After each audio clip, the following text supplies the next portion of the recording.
Hello. I'm showing you how this snowblower works through the drive mechanism, and so there's no confusion about what kind of machine it is. You can see the ID plate here. It says MTD. It was made March 2005. It's the 179cc model, 24 inches, two-stage. And the drive mechanism here consists of this rubber wheel. It's got a rubber band on here, and it moves across this disc to change the speed. Your slow speed will be in the center, and it's on high right now, maximum speed. And if you cross over the other side, you get reverse. And the reason for this video is to show you some of the maintenance, and I haven't cleaned this thing out. You can see the cobwebs and stuff in it. The machine hasn't been used in about 3 years, but this shaft here, you need to wipe just a little bit of grease on it. You don't want a big gob of it on there, because if you get any on this drive plate, you're gonna be having problems. And this gear here, it just stays dry. And I believe you're supposed to take the wheels up and put some grease under them, and I can see that this bushing looks like it could use some grease in it, so I may want to pull this axle out of it and do a little maintenance work with all the other upgrades I'm doing at the current time. And what I want to show you is this big rubber band on that disc. I have an extra one here, just in case. And it's a genuine part. And another item I want to show you is the shear pins for the front. And even though this is an MTD machine, I bought them from Sears. And there's two styles of these. There's one style with a nut.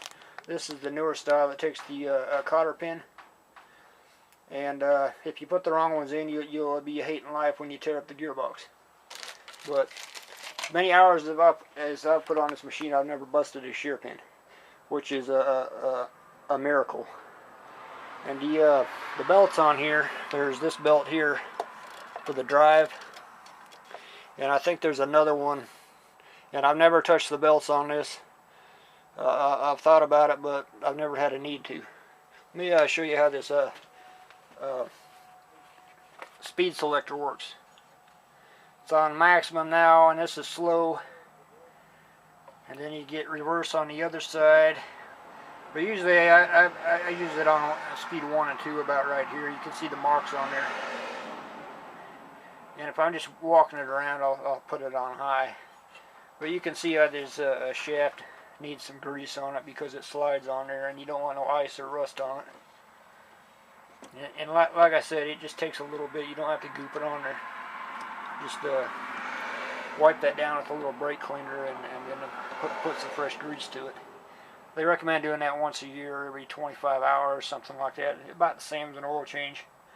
And if you put more than 25 hours on this, maybe you need a bigger machine. But this machine, it does awesome. Another quick little tip I have is when you change the oil on this thing, it's got this little pipe sticking out.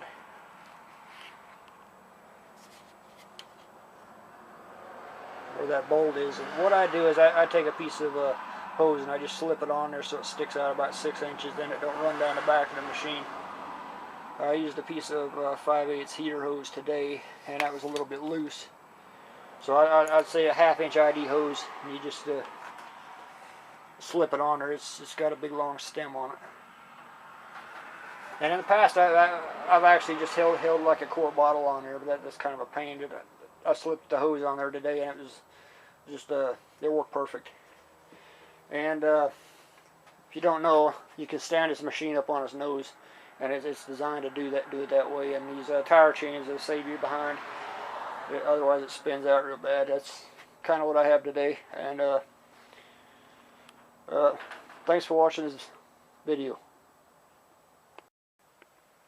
It's dark again, and I took this whole axle out, and I coated it with antiseize.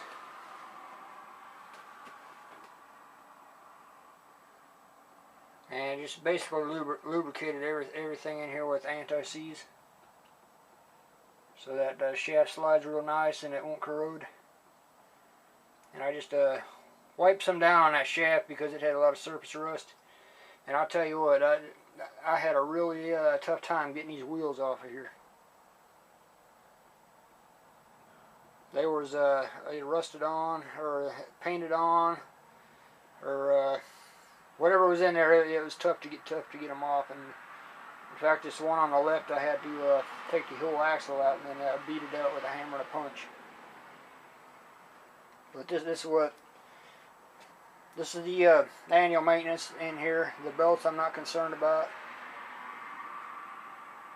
And I've wiped that disc down. All I gotta do is put this cover on. Takes some 3/8 screws. And when you tighten them down, don't wrench on them because you can strip them out real easy. And that's what I have today. Enjoy.